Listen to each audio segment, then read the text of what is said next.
नमस्ते dear viewers. आज के इस वीडियो में हम लोग न्यूटन्स रिंग का पार्ट 2 डिस्कस करने वाले हैं। मेरे प्यारे व्यूवर्स, देखिए हम लोगों ने पिछली वीडियो में ये पार्ट 1 देखा था जिसमें हम लोगों ने ये 4 टॉपिक्स डिस्कस किया था। आज के इस वीडियो में हम लोग पार्ट 2 देख रहे हैं जिसमें हम लोग देखेंगे कि why the rings are not evenly spaced, और दूसरा हम लोग देखेंगे डार्क सेंट्रल स्पॉट। मतलब ये है कि न्यूटन्स रिंग में मेरे प्यारे व्यूवर्स जो सेंट्रल फ्रिंज होता है वो डार्क होता है। ऐसा क्यों, ये डिस्कस करेंगे। तो चलिए सबसे पहले हम लोग देखते हैं कि why the rings are not evenly spaced. प्यारे व्यूअर्स, देखिए होता क्या है ना कि जैसे जैसे ऑर्डर बढ़ता जाएगा वैसे वैसे क्या होता है कि आपका जो न्यूटन्स रिंग है ना वो एक दूसरे के क्लोजर मतलब क्लोजर आने लगता है ना। कुछ इस प्रकार से इसको हम लोग देख पाएंगे। जैसे मान लीजिए ये आपका सेंट्रल फ्रिंज, फिर ऑर्डर बढ़ा, ये दूसरा फ्रिंज, ये तीसरा, ये चौथा, ये पांचवा, है ना। इस प्रकार से जो रिंग्स है ना वो एक दूसरे के क्लोजर आते जाता है, ठीक है ना। यही कारण है कि जो रिंग्स है वो इवनली स्पेस्ड नहीं होता है। छोटा सा कारण है इसका, ठीक है। देखिए हमें पता है पिछले वीडियो में हम लोगों ने डायमीटर पता किया रिंग्स का। डायमीटर कितना मिला था, dm is equal to 2√m lambda r मिला था, है ना। जहाँ पर m जो है आपका 1 2 3 से इक्वल होता है ना। साथ ही साथ जो डायमीटर है वो actually square root of natural number पर प्रोपोर्शनल है ना। अब इस चीज़ के कारण क्या होता है कि जो डायमीटर है ना, आपका जो डायमीटर है वो सेम प्रोपोर्शन में इंक्रीज नहीं करता। जैसे आपका ऑर्डर इंक्रीज हुआ है ना, उसके सेम प्रोपोर्शन में जो रिंग का डायमीटर है वो इंक्रीज नहीं करता है। जैसे कि मान लीजिए अगर हम लोग यहाँ d1 लिखें, है ना, d1 लिखेंगे तो कितना हो जाएगा 2√λr हो जाएगा। अगर d2 लिखें तो कितना हो जाएगा 2√2λr हो जाएगा। आप इसको ऐसे लिख सकते हैं 1.4 लैम्डा √λr, है ना। √2 का वैल्यू 1.4 ले लिए।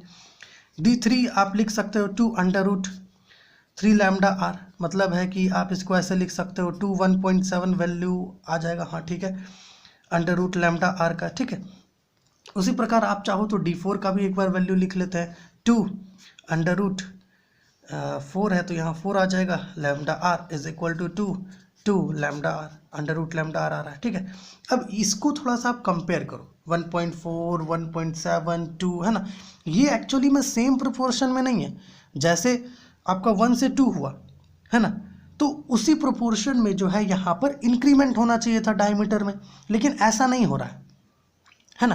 तो ये आपको क्या शो कर रहा है कि जैसे जैसे आपका ऑर्डर बढ़ता जाएगा, मतलब जैसे जैसे m का वैल्यू इंक्रीज करता जाएगा वैसे वैसे क्या होगा, रिंग्स आपस में क्लोज होती जाएंगी, ओके। और जैसे आप कुछ ज़्यादा दूर जा करके देखेंगे तो वहाँ पर रिंग्स आपको ओवरलैप्ड रिंग्स दिखेगा, ओके, है ना। कि the diameters of dark rings are proportional to the square root of natural numbers, okay. Therefore the diameter of the ring does not increase in the same proportion as the order of the ring. As m increases, the rings get closer and closer. This is why the rings are not evenly spaced. Okay. तो ये चीज़ आप समझ गए होंगे कि why the rings in Newton's rings are not evenly spaced. अब दूसरा चीज़ जो हमें डिस्कस करना है वो डार्क सेंट्रल स्पॉट के रिगार्डिंग डिस्कस करना है। देखिए होता क्या है कि आपका जो सेंट्रल फ्रिंज होता है न्यूटन्स रिंग में वो डार्क होता है। अब ऐसा क्यों होता है इसे यहाँ पर हम लोग डिस्कस करेंगे।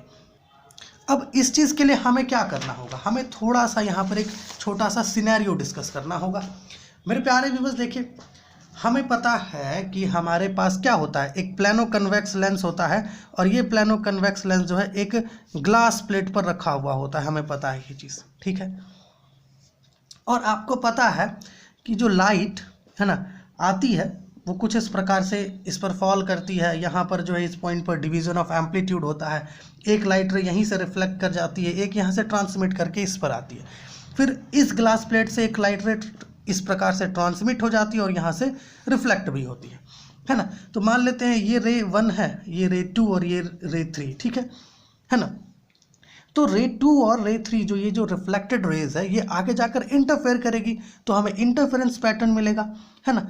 और ये जो इंटरफेरेंस पैटर्न होगा इसमें हमें ब्राइट फ्रिंज होगा या डार्क फ्रिंज होगा, ओके। ये डिपेंड करेगा किस पर, पाथ डिफरेंस पर, कि इन दो रिफ्लेक्टेड रेज के बीच पाथ डिफरेंस कैसा है इस पर डिपेंड करेगा, है ना। और हमें पता है इंटरफेरेंस इन thin film bye reflected light से कि जो पाथ डिफरेंस होता है वो क्या होता है, del is equal to 2 mu T cos R minus lambda by 2 होता है।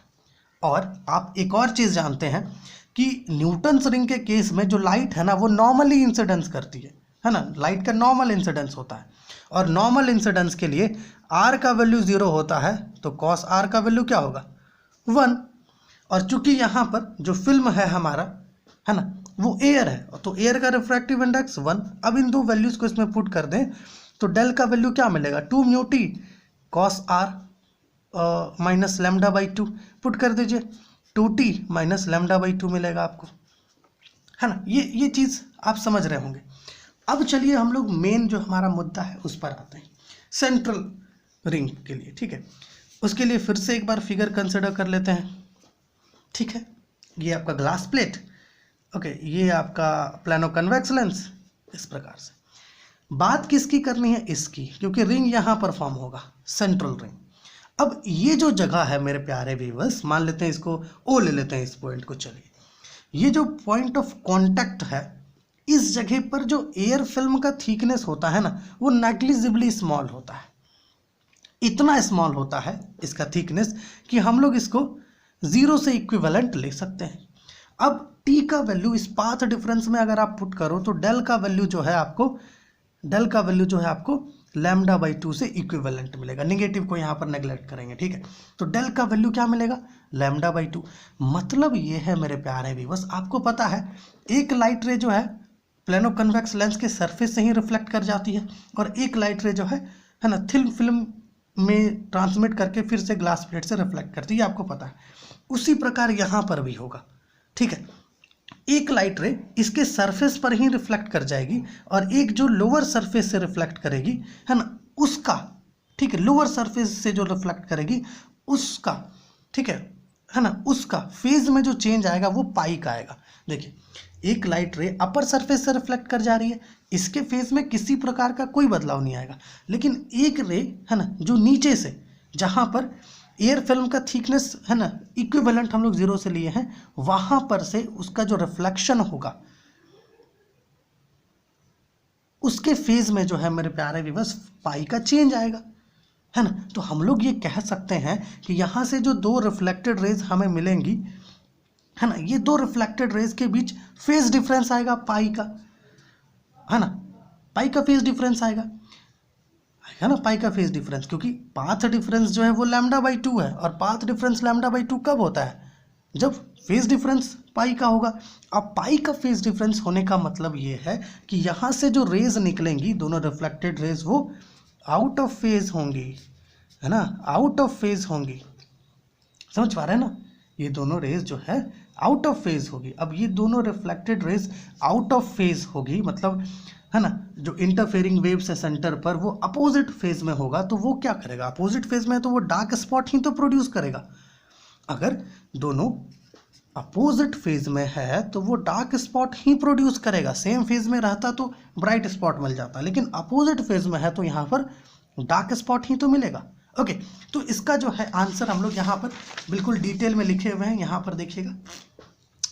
क्वेश्चन है, why is the central fringe of Newton's ring arrangement dark. Answer क्या है कि the central spot is dark as seen by reflection. Okay, Newton's rings are produced due to superposition of light rays reflected from the top and bottom surfaces of a thin film, है ना, thin air film enclosed between a plano convex lens and a plane glass plate. ठीक है, समझ पा रहे हैं ना। The occurrence of brightness or darkness depends on the optical path difference, है ना, arising between the reflected rays। ठीक है, so the optical path difference is given by del is equal to 2t minus lambda by 2। ये समझ गए ना कैसे आया, अभी आपको बताए थे ना। At the point of contact of the lens and the glass plate, ये जो point of contact है लेंस और ग्लास, प्लानो कन्वेक्स लेंस और ग्लास प्लेट के बीच का ये जो point of contact है इसकी बात हो रही है। The thickness of air film is negligibly small compare to a wavelength of light, है ना, लाइट के वेवलेंथ के कंपैरिजन में, है ना, जो आपका थिकनेस है एयर फिल्म का पॉइंट ऑफ कांटेक्ट पर वो नेग्लिजिबली स्मॉल है। इसकी वजह से हम लोग क्या करते हैं, जो टी है ना इसको 0 से इक्विवेलेंट लेते हैं। अब इसको 0 से इक्विवेलेंट लेंगे तो यहाँ पर जो डेल है पाथ डिफरेंस वो लैम्डा बाई 2 हो जाएगा, या फिर आप ऐसा कह सकते हो हम लोग इसको लैम्डा बाई 2 से इक्विवेलेंट लेंगे। ठीक है, तो the wave reflected from the lower surface, है ना, लोअर सरफेस, ठीक है, मतलब है कि ये ग्लास प्लेट वाले का बात कर रहा है, ठीक है, of the air film suffers a phase change of phi, ठीक है, while the wave reflected from the upper surface, मतलब ये ग्लास टू एयर बाउंड्री जो है उसका बात कर रहा है, ठीक है, upper surface of the film does not suffer such change, है ना, जो यहाँ पर देखिएगा इस सरफेस से जो रिफ्लेक्ट हुआ इसमें किसी प्रकार का कोई फेज में बदलाव नहीं आया, लेकिन जो इस सरफेस से रिफ्लेक्ट हुआ इस सरफेस पे उसमें फेज में बदलाव आया, ठीक है। The wave reflected from the lower surface of the air film suffers a phase change of pi, while the wave reflected from the upper surface of the film does not suffer and such change. Okay, thus the superposing waves are out of step and out of step by lambda by 2, which is equivalent to a phase difference of 180 degree or pi radian. Thus the two interfering waves at the center are opposite in phase and produce a dark spot या फिर dark fringe कह सकते हो आप, ठीक है। तो ये कारण है आपका, है ना, ऐसे छोटा सा ही रीज़न होता है, लेकिन हम लोग जो है थोड़ा सा इसको समझाने के लिए इतना बड़ा लिख दिए हैं, कारण छोटा सा ही होता है, ठीक है। तो ये जो है आपका दूसरा पार्ट जिसमें हम लोगों ने दो चीज़ देखा, why the Newton rings are not evenly spaced, और दूसरा हम लोगों ने देखा सेंट्रल डार्क स्पॉट। अगर आपको इसमें कुछ भी पूछना होगा तो प्लीज़ कमेंट कर लीजिए, ताकि आपका जो भी डाउट है उसका हम लोग समाधान कर सके, ठीक है। तो चलिए अगली वीडियो में मिलते हैं, जहाँ पर हम लोग क्या करेंगे, एप्लीकेशंस देखेंगे आपका न्यूटन्स रिंग्स का।